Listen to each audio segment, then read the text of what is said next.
Hurmatli obunachilarimiz, sizlarga zo'r narxda Cobalt mexanik qo'yib beraman. Qaranglar. 105 million so'm 2019-yil. E'tibor beringlar, 2019-yil Cobaltni 105 million so'm qo'yib beramiz.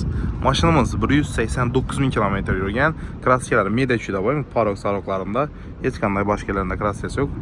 Tekshirtirib olasizlar, strash narsasi yo'q. Metan gazlari va bo'sh balonlari taqilgan. Tayyorlarni solib to'g'ri haydab berasizlar.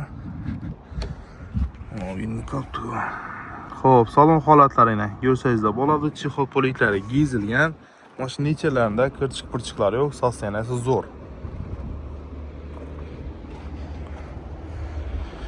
Endi do'stlar, xodoy hammalar taxlantirdi, как положено aytilib, bahosam yomon emas, 105 million so'm pul beramiz. Kimay shundan arzoncharoq, yaxshi narxda Cobaltga kerak bo'lgan bo'lsa, Bog'ot avtomarketga murojaat etaverasizlar. Qiziquvchilari bo'lsa, video pastida telefon nomeri qo'yib qo'yaman, shu nomerlar bilan bog'lanib, Bog'ot avtomarketga kelsangizlar bo'ladi. Manzil Bog'ot Center, Poskayning yonboshi, Qizil zdaniya Poskay bo'ladi, shuni yonboshida joylashgan.